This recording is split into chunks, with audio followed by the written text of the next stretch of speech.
こんにちは、ももかです。今回はですね、にゃちゃん Vlog のまとめ動画を撮っていこうと思います。もうね、帰ってきて次の日なんですけど、ちょっと記憶が浅いうちに撮っていこうと思うんですけど、まず、もう結論お話しすると、今まで海外旅行してきた中で一番満足度の高い旅行でした。日本人が少ない穴場で南国リゾートを贅沢に楽しみたい、物価が安い地域で贅沢な旅をしたいみたいな人にはめちゃくちゃおすすめの旅行先になっているので、今回のお話しする内容とかをもとに、ぜひ次の旅行先の参考にしていただければなと思います。じゃあ早速紹介していこうと思います。まずは予約編から紹介していきます。まず一番最初に予約したのはフライト。フライトに関してはいつも通りスカイスキャナーを使って検索しました。ゴールデンウィーク期間の旅行で計画していたっていうのもあったので、結構ね、金額が高かったんですけど、その中でもなるべく安く抑えたいということで、日程をね、ちょっとゴールデンウィークの中盤ぐらいに出発する便で今回予約しました。で、今回私が行ったのがベトナムのニャチャンっていう地域なんですけど、そこは、日本から直行便がないんですね。娘のね、初めての乗り継ぎっていうのもあったので、ちょっと不安で LCC じゃなくてフルキャリア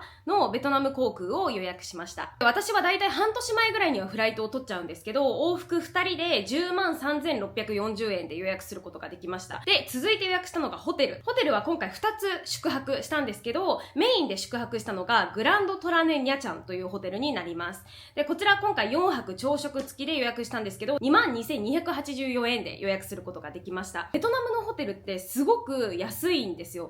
ちゃんとしたリゾートホテルとかでも1泊5000円以内とかで取れたりするところが本当に多くて、5個ぐらいトリップ .com とかブッキング .com でピックアップして気になったホテルをどちらのサイトが安いか調べて、トリップ .com で今回予約したっていう感じです。で、今回宿泊したお部屋はめちゃくちゃいいお部屋でした。お部屋自体もすごく広いし、しかもバスタブがあるから、それがね、すごくゆっくりお風呂入れるっていうのも良かった。で、シャワーの水圧とかも全然問題なく入ることができたので、そういったところがめちゃくちゃストレスフリーでした。他にも屋上にプールがあったりとか、他にもね、ジムとか、ロビー横にカフェっぽいのがあったりとか、施設自体もすごく充実していました。で、それ以外にもスパがホテルの中に入ってるんですけど、宿泊者だと半額で、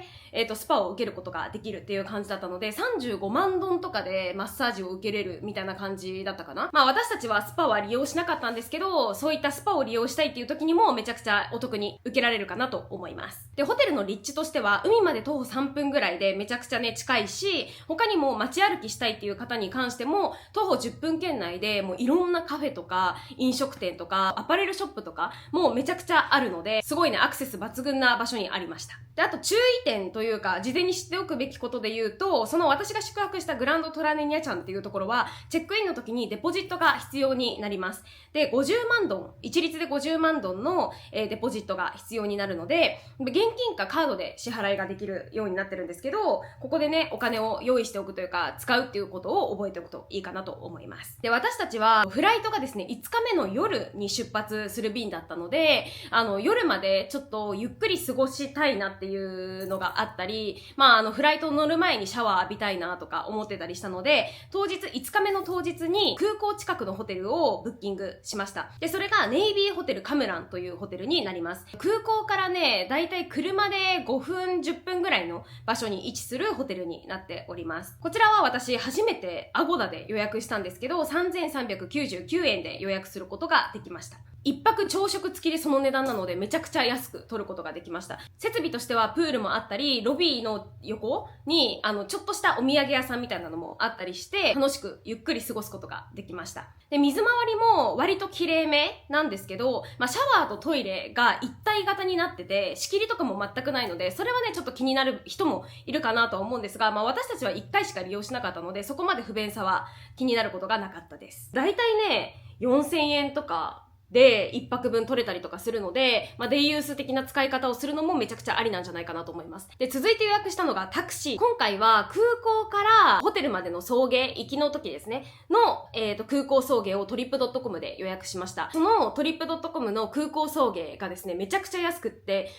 1350円ぐらいだったかなで予約することができました。これ、グラブだとどのくらいの値段するかっていうと、もう倍以上の値段するんですよ。3500円ぐらいするので、事前に空港からホテルまでの送迎は予約しちゃった方が絶対いいと思います。で、プラス、帰りの時ですね、グランドトラネニャちゃんのホテルから空港近くのネイビーホテルまでの、送迎についても、グラブで予約すると3500円ぐらいしてしまうんですけど、それを私はブッキングドットコムで2200円ぐらいで取ることができたので、それもね、事前予約をしておいた方がお得になるんじゃないかなと思います。ホテル間の移動とか、空港を挟まない長距離移動に関してはトリップドットコムで予約ができないですよね、システム上。なので、ブッキングドットコムだと、その長距離のタクシーとかが予約できるので、ブッキングドットコムを使う方がいいんじゃないかなと思います。で、もう一つ予約したのが、ビンワンダースというテーマパークのチケット。ニャちゃんに行って、テーマパーク、そのビンワンダースに行くっていう方も多いと思うんですけど、そのチケットに関しては、事前予約しておくのがおすすめ。ビンワンダースっていうのは何かっていうと、ベトナムのディズニーと言われているテーマパークなんですけど、動物園と水族館と遊園地とプールの複合型テーマパークみたいな感じで、もう何でもあるみたいなテーマパークになってます。にゃちゃんの本島から隣の島に移動して、そこの島がテーマパークになってるみたいな感じなので、そこまでの移動がケーブルカーか船を使うみたいな感じになってるんですね。なので今回はトリップドットコムで往復のケーブルカーと入園チケットのセットのものを予約しておきました。こちらのチケット代は1人大人で6500円ぐらいで、子供が5000円弱ぐらい。天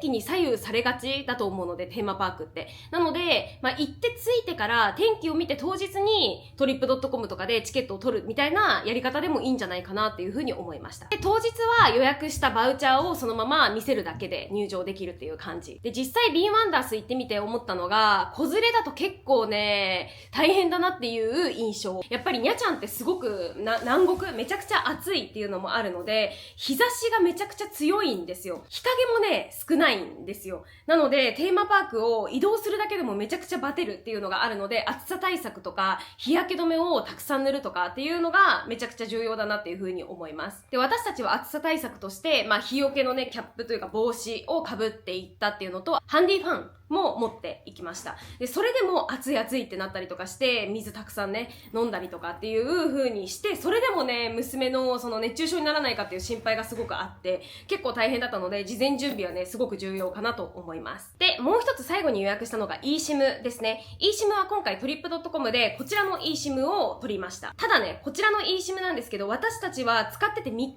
目ぐらいで電波が悪くなったんですよね。ちょっとストレスだったので、急遽当日3日目の朝にトリップドットコムで2個目にこちらの eSIM を取りました。で、2個目に取ったこの eSIM の方が問題なく使うことができたので、もしニャちゃんに行く方、ベトナムに行く方がいたらこちらの eSIM の方がおすすめかなと思います。続いては必要なアプリ編を紹介していきます。今回必要だったアプリは4つ。まず1つ目は Google マップ。基本どこ行くにしても検索する場合は Google マップがあれば問題ないかなと思います。ルートの検索もそうだし、営業時間も大体合ってる。2つ目に使ったのが Grab。タクシーの配車、あとは売宅とかもそうだし、デリバリーの利用だったりとかで、使えるアプリになっております。街歩きにしてもめちゃくちゃ暑いから、日差しも強いから、市内の短距離移動とかでもグラブを使ってね、移動するのが一番便利かなと思っていて、私たちは徒歩10分とかの距離とかでもタクシーを利用しておりました。で、値段をね、見てみると、徒歩10分から20分圏内であれば、売宅だったら100円前後で移動することができるし、タクシーだったとしても300円弱とかで移動できる感じなので、移動費は安く抑えられるかなと思います。続いて使ったアプリがビンワンダースのアプリ。ディズニーのアプリとかと同じようにマップの検索だったりとか、例えばショーの時間だったりとかが見れるようなアプリになっています。なのでビンワンダース行く人はこのアプリは必須ですね。特にビンワンダースって本当に敷地が広大で、どこのエリアに移動するときにも結構迷うんですよ。迷うし遠かったりとかするんですよね。なのでアプリがないと本当に移動できないっていうのがあるので、このアプリは絶対入れておくといいと思います。で、もう一つ使ったのが Facebook。ベトナムのスパだったり、ネイルサロンだったり、